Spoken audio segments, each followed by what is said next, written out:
2 مہینے گزر گئے تھے اور وہ وقت بھی آ گیا جب اطہر ملک کی بارات دھوم دھام سے لیتے وہ فیصلہ آباد سے نکلے تھے۔ اطہر ملک نے آتے ہی اپنا شاندار بنگلہ لیا تھا اور ان کی دلہن نے وہاں آنا تھا۔ چندہ بیگم اطہر ملک کو دیکھ دیکھ کر اپنی قسمت پر افسوس کرنے لگی تھی کہ اتنا حسین پروکار مرد اسے کیوں نہ ملا تھا۔ اطہر ملک انائزہ کے شاندار پیلس میں بارات لے کر گئے تھے۔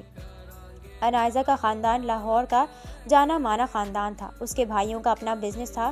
وہ کھلے دل کے امیر لوگ تھے، ان میں کوئی انا اور غرور نہ تھا۔ چندہ بیگم انہیں دیکھتی آنکھوں میں حسد اور چمک لیے ہوئے تھی۔ شاندار انداز میں شادی کی تقریب اختتام پذیر ہوئی تھی۔ وہ لوگ کچھ دن پاکستان رہے تھے اور پھر واپس لندن چلے گئے تھے۔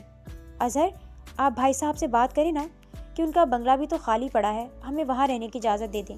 جب سے وہ لوگ واپس گئے تھے چندہ بیگم نے ایک ہی رٹ لگا رکھی تھی، چندہ میں کیسے انہیں کہہ سکتا ہوں، وہ واپس آ کے وہاں رہیں گے، وہ جھنجھلاتے لہجے میں بولے تھے۔ چندہ بیگم اپنے بھاری بھرکم وجود سے انہیں دیکھنے لگی تھی۔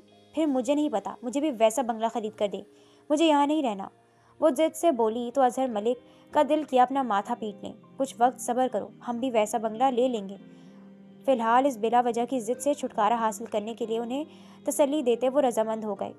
وقت گزرنے لگا تھا۔ چندہ بیگم کے ہاں بیٹا ہوا تھا جس کا نام حارب رکھا گیا، جبکہ اطہر ملک کے ہاں اس سے کچھ ماہ بعد بیٹی پیدا ہوئی جس کا نام انہوں نے ماہین رکھا۔ وہ لوگ بیٹی کی پیدائش سے بہت خوش تھے اور پاکستان آئے تھے۔ وہاں اچھا وقت گزار کر وہ واپس گئے تھے۔ وقت گزرنے لگا تھا اور اطہر ملک کی کامیابی کی بلندیوں کو چھونے لگے تھے، جبکہ دوسری جانب اظہر ملک جو کماتے وہ اڑا دیتے۔ اطہر ملک اپنی بیٹی اور بیوی کے ساتھ پاکستان تشریف لائے تھے۔ ان کے ہاں دوسری اولاد ہونے والی تھی۔ وہ بے انتہا خوش تھے۔ ماہین 5 سال کی تھی۔ اپنے نانا نانی اور ماموں کے ساتھ وہ بے انتہا خوش تھی۔ چلو ماہین، سب کو اللہ حافظ کرو، ہم نکلنے لگے ہیں، آپ کے چچا کو ملنا ہے اور آپ کے بابا کو کام ہے۔ وہ ماہین کو سب سے ملواتی اپنے بابا کے سینے سے لگی تھی۔ چلتی ہوں بابا جان، اب ہم پرسوں واپسی کے لیے نکلیں گی۔ بیٹا رک جاؤ، ابھی حالت بھی تمہاری ایسی ہے، زیادہ سفر ٹھیک نہیں صحت کے لیے، ان کی والدہ محبت سے کہتی اس کا ماتھا چوم گئی۔ امی، اطہر کو کام ہے، ورنہ دل تو میرا بھی نہیں۔ وہ سب سے ملتے واپسی کے لیے نکلے تھے، نہیں جانتے تھے کہ ان کا آخری سفر ہونے والا ہے۔ اطہر ملک کے ساتھ فرنٹ سیٹ پر انائزہ بیگم بیٹھی تھی اور پیچھے ماہین بیٹھی اپنی ڈول کے ساتھ کھیل رہی تھی۔ قسمت کی ستم ظریفی تھی کہ وہ لوگ اپنے راستے جا رہے تھے جب سامنے سے ٹرک تیزی سے ان کی جانب آیا تھا اور ان کی گاڑی کو کچلتا چلا گیا۔ دونوں میاں بیوی کی حالت بھی نازک تھی، بچی کو بھی بہت چوٹیں آئی تھیں۔ انہیں ہسپتال پہنچا دیا گیا تھا۔ دونوں کے گھر والوں کو کال کرتے بتایا گیا تھا۔ اظہر ملک پریشان حال سے ہسپتال پہنچے تھے، جبکہ انائزہ کے گھر والے بھی تڑپ کر رہ گئے تھے۔ اطہر ملک کی تو موقع پر ہی جان نکل گئی تھی، جبکہ انائزہ کی حالت بہت نازک تھی۔ ڈاکٹر انہیں بتا چکا تھا۔ بچی میری ماہین، وہ کیسی ہے؟ اس کی نانی روتی ہوئی بولی تھی۔ بچی کی حالت بھی بہت نازک ہے، آپ لوگ دعا کریں بس۔ کچھ دیر میں ڈاکٹر باہر آئی تھی۔ جلدی آئیں، آپ کی پیشنٹ کے پاس وقت بہت کم ہے، وہ اپنے بھائی سے بات کرنا چاہتی ہیں۔ اس کا بھائی عمار تیزی سے آگے بڑھا تھا۔ کمرے میں داخل ہوتے وہ اپنی پھول سی بہن کو پٹیوں میں جکڑے دیکھ پاگل ہوا اٹھا تھا۔ میری جان، میرے جگر کا ٹکڑا، وہ کانپتی ٹانگوں کو بمشکل گھسیٹتے آگے بڑھا تھا۔ بھائی، وہ آکسیجن ماسک نیچے کرتی نم آنکھوں سے اسے دیکھتی بولی، میری بچی کا خیال رکھیے گا۔ وہ ہاتھ آگے بڑھاتے ان کا ہاتھ تھام گئی۔ تم بے فکر رہو، میں اپنی اولاد سے بڑھ کر اس کا خیال رکھوں گا۔ وہ نم آنسو بھری نگاہوں سے بہن کو دیکھتے وعدہ کر رہے تھے، جو خاموشی سے آنکھیں موند گئی تھی۔ ہاسپٹل میں ان سب کی درد بھری چیخیں گونجنے لگی تھیں۔ اظہر ملک اور چندہ بیگم اپنے بھائی کو، جبکہ انائزہ بیگم کا سارا خاندان ہاسپٹل میں جمع تھا اور سارے ہسپتال میں ایک ماتم سا مچا تھا۔ ان کے جوان بچے موت کے گھاٹ اترے تھے۔ روتے آنسو سے تر ان دونوں کو قبر میں اتارا گیا تھا، لیکن ماہین کو ہوش نہ آیا تھا۔ 1 ہفتے بعد جب ماہین کو ہوش آیا تو ڈاکٹر نے بتایا کہ اس کے دماغ کے پچھلے حصے پر گہری چوٹ آئی تھی، جس وجہ سے اس کی آواز جا چکی ہے۔ ابھی وہ بچی ہے، ہو سکتا ہے وہ بڑے ہو تو آپریشن سے ٹھیک ہو جائے۔ ماہین جیسے سب کچھ بھول گئی تھی، بس منہ کھولتی آواز نکالنے کی کوشش کرتے روتی رہتی۔ اس کو سنبھالنا بہت مشکل ہو گیا تھا۔ چندہ ملک جو پہلے سے ان کے سارے پیسے اور دولت پر نظر رکھے ہوئے تھی، اظہر ملک کو دیکھتے بولی تھی، اظہر، آپ کا دماغ خراب ہے؟ اتنا اچھا موقع آپ ہاتھ سے میڈیا جانے دے سکتے ہیں؟ کیا آپ نہیں جانتے کہ بھائی صاحب کی ساری جائیداد اور دولت ان کی بیٹی کو ملے گی، اور اگر وہ وہاں رہی تو اس کا ننیال سب کچھ ہتھیا لے گا۔ بس آپ کسی بھی طرح کر کے اس بچی کو لے کر آئیں تاکہ بھائی صاحب کا سب کچھ ہمارا ہو۔ وہ انہیں دیکھتی ان کے دل و دماغ میں بھی لالچ کی حواس پیدا کر گئی۔ ٹھیک ہے، کچھ دن گزرنے دو، میں بات کرتا ہوں، ابھی تو بچی بہت بیمار ہے۔ چندہ بیگم بس اب انتظار میں تھی کہ وہ کب ماہین کو لے کر آئیں گے اور وہ اس بنگلے میں جائیں گی جہاں کا انہوں نے سنہرا خواب دیکھا تھا۔ معصوم جان تھی، ماں باپ کا غم کیا کم تھا کہ مزید اس پر جو تکلیف اسے سہار نہ پڑ رہی تھی وہ حد سے سوا تھی۔ درد تو درد، آواز جانے سے وہ منہ کھولتی اور جب آواز نہ آتی تو وہ بے حال ہونے لگتی۔ اس کی حالت دن بدن بگڑتے دیکھ سب کو اسے سنبھالنے میں مشکل پیش آنے لگی۔ ایسے میں جب اظہر ملک اپنی بیگم چندہ بیگم کے ہمراہ ان کے شاندار پیلس کی دہلیز پار کرتے اندر داخل ہوئے تو سب نے بڑے اچھے مہذبانہ انداز میں ان کو خوش آمدید کہتے ان کے ساتھ براجمان ہوئے تھے۔ دونوں خاندان ہی اتنے بڑے خسارے پر غمگین تھے اور بیٹھے گزرے لمحات کو یاد کر رہے تھے۔ جب اس سب میں یہ خوشکن لمحات سب کو دیکھنے کو ملے کہ ماہین اظہر ملک کی بیٹی حور العین کے ساتھ بیٹھی کھیل رہی تھی، اس کے نانا جان اور ماموں وغیرہ یہ سب دیکھتے کچھ پرسکون ہوئے تھے اور چندہ بیگم کو تو جیسے موقع مل گیا تھا بات کرنے کا۔ میں آپ سے اسی سلسلے میں بات کرنا چاہ رہی تھی، لیکن پھر ہم خاموش تھے کہ جانے یہ بات آپ کو پسند آئے گی یا نہیں، لیکن ہم یہاں اسی مقصد کے تحت تشریف لائے تھے کہ ہم آپ سے بات کریں اور جو آپسی فیصلہ ہو اس پر عمل کریں۔ دراصل زخم اتنا گہرا ہے کہ چاہتے ہوئے بھی آپ اور ہم ایک دوسرے سے اس بارے میں بات نہیں کر پائے۔ اظہر اپنے بھائی کو بہت یاد کرتے ہیں اور ان کے غم میں نڈھال رہتے ہیں، اور آپ لوگوں کی بھی بیٹی گئی ہے، آپ کا غم بھی ہم جیسا ہی ہے، لیکن ہم چاہ رہے تھے کہ اگر آپ ماہین کی ذمہ داری ہمیں دے دیں، ہم اسے اپنی بیٹی بنا کر رکھیں گے، جس طرح ہماری حور ہے بچوں کے ساتھ وہ اپنا غم بھی بھول جائے گی۔ ابھی تو بچی ہے، اس کے لیے اتنا مشکل نہیں سب بھولنا، جب وقت گزرے گا اسے اپنے والدین کی کمی کا شدت سے احساس ہوگا۔ چندہ بیگم بڑی سہولت سے اپنی بات ان کے سامنے رکھ گئی۔ بول تو آپ ٹھیک رہی ہیں، لیکن ہم چاہتے ہیں کہ ہماری بیٹی کی نشانی ہے اسے ہم اپنے پاس ہی رکھیں، اپنی آنکھوں کے سامنے اسے بڑھتا دیکھیں۔ مجھے ماہین میں اپنی بچی نظر آتی ہے۔ اس کی نانی اپنی بیٹی انائزہ کی بات کرتے رو پڑی۔ اظہر ملک اور چندہ بیگم خاموش ہوتے ان کے فیصلے کے منتظر تھے۔ آپ کو جیسے مناسب لگے، ہم اس لیے بھی کہہ رہے تھے کہ بچی دوسرے بچوں کے ساتھ خوش ہو جائے گی۔ اظہر ملک ماحول کو سنگینی کو دیکھتے بول پڑے، چلے ہم سوچتے ہیں اس بارے میں۔ اس کے نانا انہیں کہتے خاموش ہو گئے۔ اچھا وقت گزار کر وہ لوگ واپس آ گئے، لیکن چندہ بیگم کو چین نہ آ رہا تھا۔ وہ کیسے بھی کر کے ماہین کو ساتھ لانا چاہتی تھی تاکہ سب کچھ ان کا ہو سکے جو ماہین کو ملنا تھا، اور اسی لیے ان کا لاہور آنا جانا شروع ہو گیا۔ ماہین حور اور حارث کے ساتھ بہت گھل مل گئی تھی اور ان کے آنے پر خوش ہو جاتی۔ اس سب کو دیکھتے اس کے نانا نے انہیں ماہین کو ساتھ لینے کی اجازت دے دی اور چندہ بیگم اپنے پلان کو کامیاب ہوتا دیکھ کھل اٹھی۔ اس کے نانا نے انہیں اطہر ملک کے بنگلے کی چابی دے دی اور اکثر اوقات وہاں بن بتائے چکر لگاتے یہ دیکھنے کے لیے کہ ان کا رویہ ماہین کے ساتھ کیسا ہے۔ وقت گزرنے لگا اور جب وہ مکمل مطمئن ہو گئے تو چندہ بیگم نے اپنا اصل رنگ دکھانا شروع کیا۔ ماہین نے جب اسکولنگ مکمل کی تو اس کے ننیال نے آ کر اسے بہت سے تحائف اور کیش دیا جو ان کے جانے کے بعد سارا چندہ بیگم نے لے لیا۔ ہاں البتہ حور کی اس کے ساتھ اچھی دوستی تھی اور وہ اپنی ماں کی زیادتی پر اکثر شرمندہ ہو جاتی۔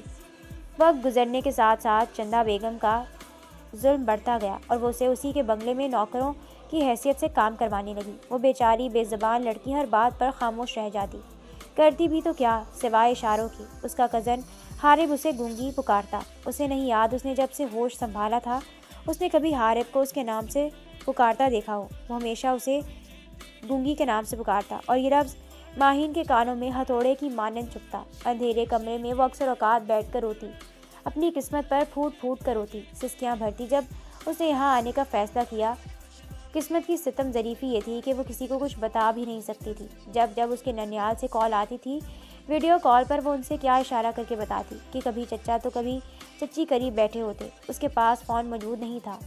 حور بھی بے شک اس کے ساتھ برا سلوک نہ رکھتی تھی، لیکن اتنا اچھا بھی نہ تھا کہ وہ اس کی مدد کر دیتی۔ وہ 18 سال کی ہونے والی تھی جب اس نے اپنے چچا اور چچی کو باتیں کرتے سن لیا تھا۔ وہ اس کا نکاح حارب سے کروانا چاہ رہے تھے تاکہ اس کی ساری جائیداد حارب کے نام لگوا سکیں، اور اس بارے میں حارب سے بات کرنا چاہ رہے تھے۔ اس رات وہ سو نہ پائی تھی۔ کیا پیسوں کو ہوس اور لالچ اس قدر بری چیز ہے کہ آپ کو انسانیت سے بھی گرا دے؟ اس قدر بری پلاننگ صرف اور صرف دولت کی لالچ میں؟ بیٹیوں کے لیے بہت ضروری ہوتا ہے کہ وہ اپنا دل مارنا سیکھیں، لیکن وہ مزید خود کو یہ تکلیف نہیں دے سکتی تھی۔ اسے اس سب سے چھٹکارا چاہیے تھا۔ یہ سب اس کا تھا جس پر وہ لوگ قبضہ کیے ہوئے تھے. وہ انہیں کسی صورت معاف نہ کرنے والی تھی. اس کے بابا نے اتنی محنت سے سب بنایا تھا, وہ کیوں چھوڑتی؟ اس رات اس نے ارادہ کیا تھا کہ وہ کسی طرح اپنے نانا نانی کو ان کی سچائی بتا کر رہے گی. وہ اب بس اس وقت کا بے صبری سے انتظار کرنے لگی تھی. ایک دن رات کے وقت وہ اپنے کمرے سے پانی بھرنے کی غرض سے نکلی تھی. پاؤں میں چپل اڑستے, ہاتھ میں شیشے کا جگ تھامے وہ دھیمے قدموں سے سیڑھیاں عبور کرنے لگی, جب اسے چچا کے کمرے کی بتی جلتی دکھائی دی اور وہاں سے آتی بلند آوازوں پر نہ چاہتے ہوئے بھی وہ قدم اس جانب بڑھا گئی. بابا, بالکل نہیں, میں اس گنگی لڑکی سے کبھی نکاح نہیں کروں گا. حارب شدید مشتعل سا سرخ چہرہ لیے بول رہا تھا. اس کے علاوہ ہمارے پاس کوئی چارہ نہیں. عارف, سمجھا کرو میرے بیٹے. کیوں تم سمجھ نہیں رہے؟ یہ سب کچھ, یہ عیش و عشرت کی زندگی جو تم گزار رہے ہو نا, یہ سب کچھ اس کا ہے, ہمارا کچھ بھی نہیں. تمہارا باپ اسی لڑکی کے باپ کے بزنس کو چلا رہا ہے اور وہ سب کچھ ماہین کے نام پر ہے. سارا کاروبار اور یہ عالی شان بنگلہ. تمہارے باپ کے پاس کیا تھا؟ وہ گلا سڑا غریب کباڑ خانہ جہاں سانس تک گھٹتا تھا. یہ سب کچھ میری وجہ سے تم لوگوں کو میسر آیا ہے. میں نے اپنا دماغ لگا کر ماہین کو اپنے قابو میں کیا اور اس کے ننیال والوں کو یقین دہانی کروائی کہ ہم اس کا بہت خیال رکھتے ہیں اور یہاں وہ بہت خوش ہے. اگر انہیں بھنک بھی لگی نا کہ یہاں اس کے ساتھ کیسا رویہ اختیار کیا جاتا ہے تو وہ منٹ سے پہلے ہمیں نکال باہر کریں گے. اسی لیے کہتی ہوں ماہین کو اپنے قابو میں کرو, اس کی جانب دوستی کا ہاتھ بڑھاؤ. جب ساری جائیداد تمہارے نام ہو جائے تو چھوڑ دینا اسے. چندہ بیگم سامنے بیٹھی صفاقی اور کروفر سے کہتی اس کا دل چھلنی چھلنی کر گئی. اتنی صفاقیت اور بربریت, اس کا دل پھٹنے کے قریب تھا. یہ کیسا انکشاف تھا, یہ لوگ اتنے ذلیل تھے. اسے اپنی قسمت پر رونا آنے لگا تھا. وہ لب بستہ سی آنسو بہاتے خاموشی سے وہاں سے قدم اوپر اسٹور روم کی جانب بڑھا گئی اور وہاں اندھیر نگری میں بیٹھتے چیخ چیخ کر رو دی. دل سے ایک ہی آواز نکل رہی تھی, کیوں, آخر کیوں ماما بابا, آپ لوگ مجھے کیوں چھوڑ کر گئے اس ظالم سیاد دنیا میں؟ اس کا دل خون کے آنسو رو رہا تھا اور ان کی پلاننگ پر روح تک کانپ رہی تھی. وہ جسے دیکھنے تک کا روادار نہیں تھا, وہ اس کے ساتھ زندگی کیسے گزارتی؟ اور اگر ان لوگوں نے اسے مار دیا تو؟ یہ سوچ اس کی روح میں فگار پیدا کر گئی. جو لوگ اتنی پلاننگ کر سکتے ہیں تو کیا اسے مارنا ان کے لیے مشکل تھا؟ وہ ارادہ باندھ چکی تھی کہ یا تو یہاں سے بھاگ جائے گی یا پھر اپنے ننیال والوں کو کسی طرح سچائی بتائے گی. ساری رات اس کی روتے اس اندھیرے کمرے میں گزری تھی. اگلے دن سب اکٹھے بیٹھے تھے. ماہین کچن میں ملازموں کے ساتھ لگی ناشتہ لگا رہی تھی جب اظہر ملک کی آواز پر وہ چونکی تھی. ماہین بیٹی, یہاں آؤ, ہمارے ساتھ بیٹھو, مجھے تم سے ضروری بات کرنی ہے. ان کی بات پر ناشتہ لگاتے اس کا ہاتھ لرزا تھا. حارب نے ایک نفرت بھری نگاہ اس کے خوبصورت معصوم چہرے پر ڈالی تھی. وہ خاموشی سے کرسی کھینچتی بیٹھ گئی. میں نے اور تمہاری چچی نے ایک فیصلہ کیا ہے اور یہ فیصلہ تمہاری بھلائی کے لیے ہے. دراصل ہم نہیں چاہتے کہ تم ہم سے دور ہو جاؤ. میرے بڑے بھائی کی اکلوتی اولاد ہو تم. میں تمہیں اپنی آنکھوں کے سامنے رکھنا چاہتا ہوں. مجھے امید ہے کہ تمہیں بھی اس فیصلے پر اعتراض نہیں ہوگا. میں اور تمہاری چچی چاہتے ہیں کہ تمہارا نکاح حارب کے ساتھ کر دیا جائے. پھر تمہارے ننیال والوں کو بلا کر گرینڈ ریسیپشن رکھ لیں گے تاکہ انہیں بھی کوئی اعتراض نہ ہو. وہ بڑے آرام سے سکون سے کہتے اس کی جانب دیکھنے لگی جو آنکھوں میں حیرت لیے انہیں دیکھ رہی تھی اور اشارے سے انہیں اس کے ننیال والوں سے بات کرنے کا کہہ رہی تھی. مجھے نہیں لگتا انہیں کوئی اعتراض ہوگا. ہم تو ان کی مشکل آسان کر رہے ہیں. ان کی گونگی نواسی کو اپنا کے میرا شہزادہ بیٹا اس پر بہت بڑا احسان کر رہا ہے. چندہ بیگم حارب کے صدقے واری جاتی بولی تو ماہین نے ان کی جانب دیکھتے نفی میں سر ہلایا تھا اور اشارے سے انہیں انکار کیا تھا. بکواس بند کرو پاگل لڑکی, ابھی تمہاری اتنی حیثیت نہیں ہوئی کہ تم ہمارے فیصلے سے انکار کرو. تمہارا نکاح حارب سے ہوگا اور یہ میرا فیصلہ ہے.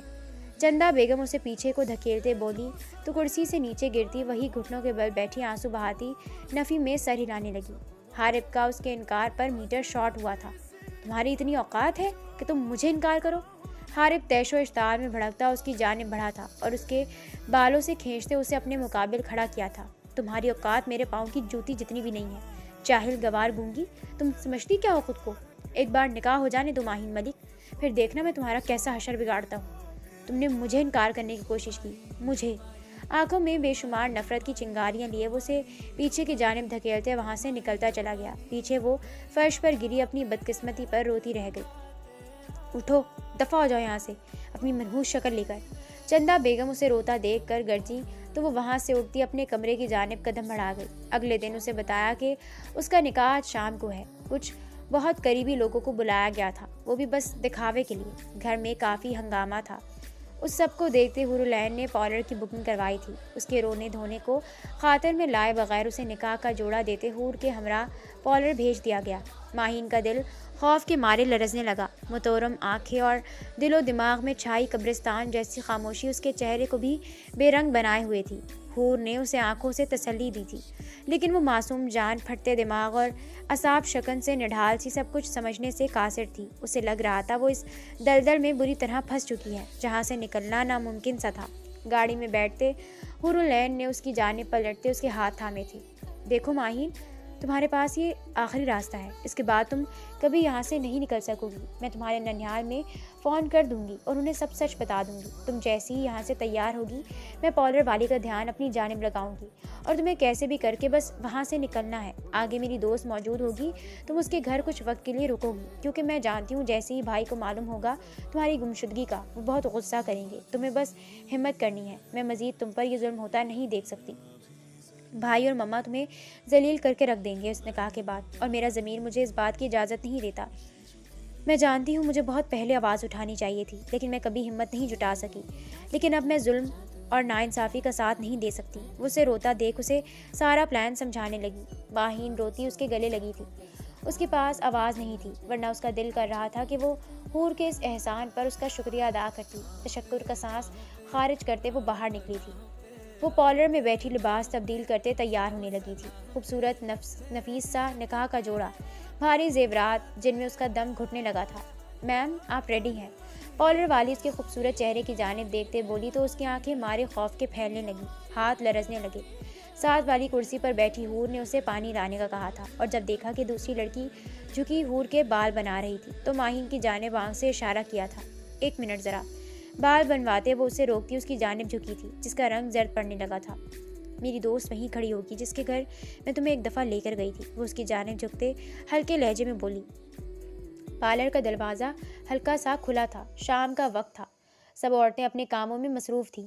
حور نے اسے قریب پڑی کسی کی کالی چادر کی جانب اشارہ کیا تھا۔ ماہین کا ہاتھ لرزا تھا، لیکن اس نے حور کے آنکھیں دکھانے پر خاموشی سے وہ چادر اٹھائی تھی اور اپنے گرد لپیٹتے کسی کی بھی نظروں میں آئے بغیر پارلر کے دوسرے دروازے کی جانب قدم بڑھائے، جو تھوڑا سا کھلا تھا، اور پھر باہر نکلتے تیزی سے قدم اٹھاتے وہ رش کا حصہ بن گئی۔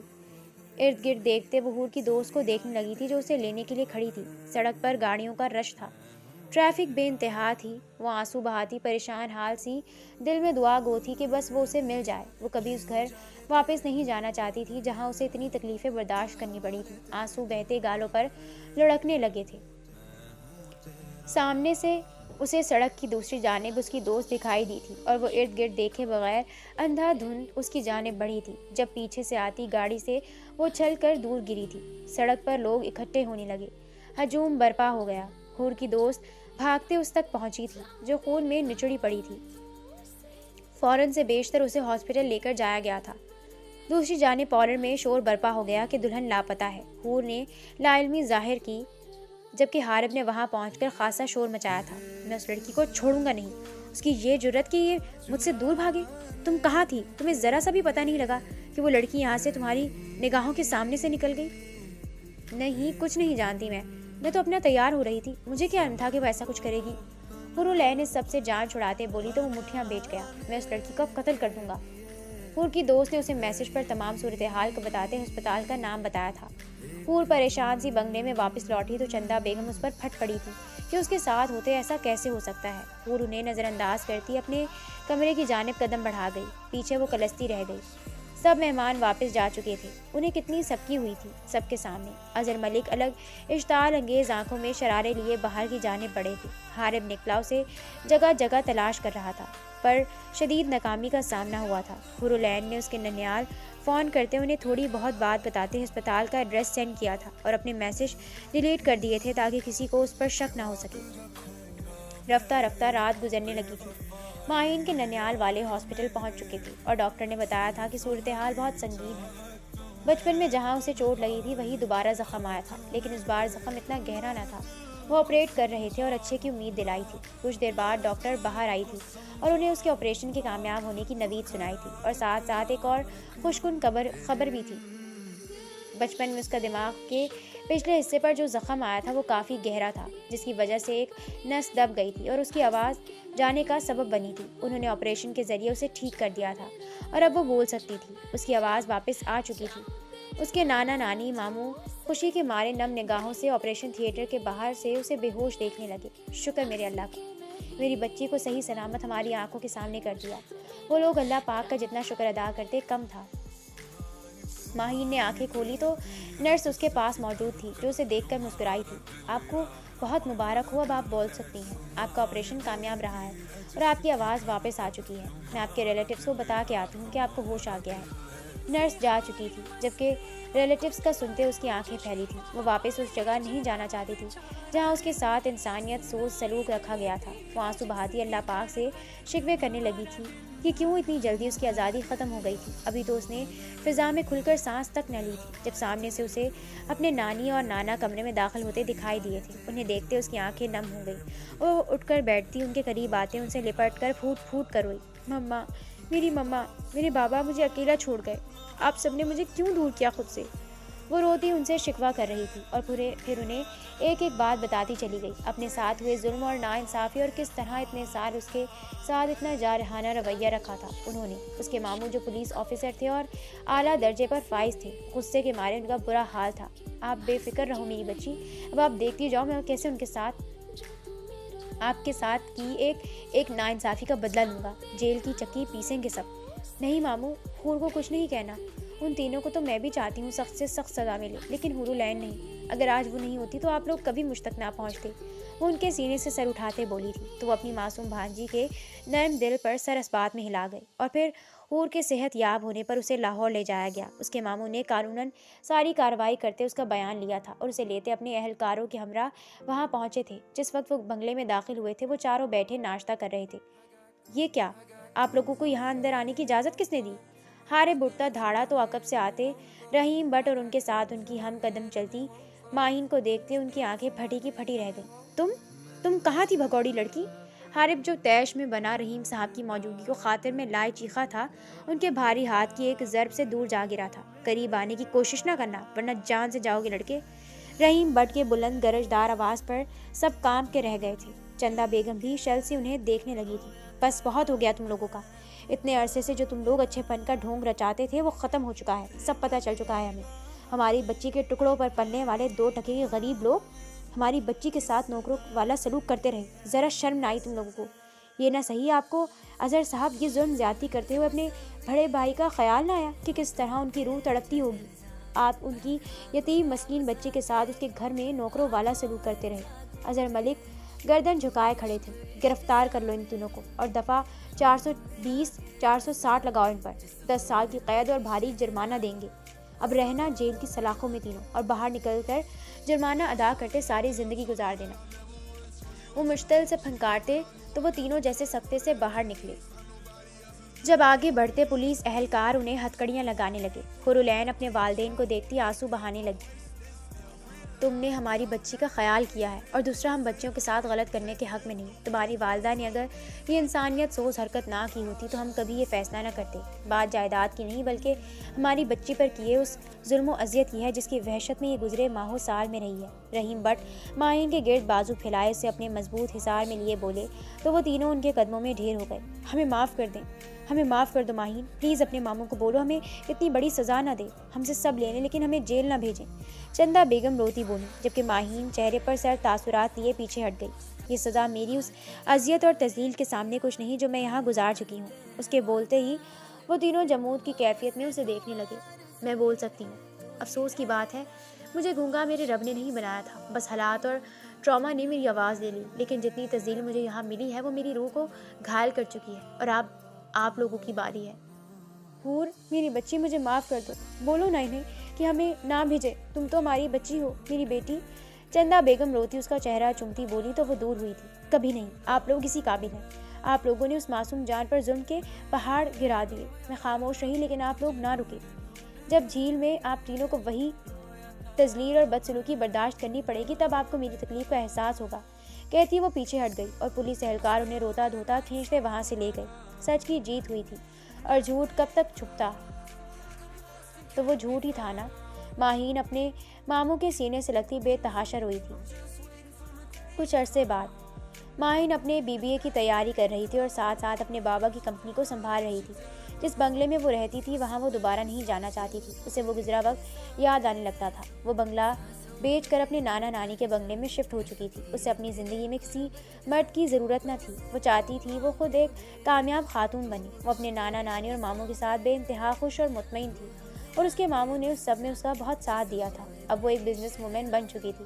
پڑھائی کے ساتھ ساتھ وہ اپنی بابا کا بزنس سنبھالتی تھی۔ حور اور وہ ایک یونیورسٹی میں پڑھتی تھی، دونوں ایک ساتھ رہتی تھی۔ حور بھی اس کے ساتھ تھی۔ حور اکثر اپنے گھر والوں کو یاد کرتے پریشان ہو جاتی تھی۔ آخر جو بھی تھا وہ اس کا خاندان تھا۔ وہ محبت کرتی تھی ان سے۔ ماہین نے اسے کبھی ان سے ملنے سے نہیں روکا تھا۔ یہ اس کا حق تھا۔ سچائی کی ہمیشہ جیت ہوتی ہے۔ ماہین کی خاموشی اور دعاؤں نے قبولیت پا لی تھی۔ اسے اپنا حق مل چکا تھا اور اس کے ساتھ ظلم کرنے والے جیل میں موجود تھے۔ حورالعین اپنے گھر والوں سے ملنے گئی تھی اور انہیں دیکھتے وہاں وہ بہت روئی تھی۔ جو ظلم و زیادتی وہ اس کے ساتھ کرتے رہے تھے اب اپنے ساتھ ہو رہی تھی۔ مٹی سے اٹا لباس، شکنزدہ اور ہاتھوں میں چھالے، وہ بہت کمزور لگ رہے تھے۔ اظہر ملک تو کافی کمزور ہو چکے تھے۔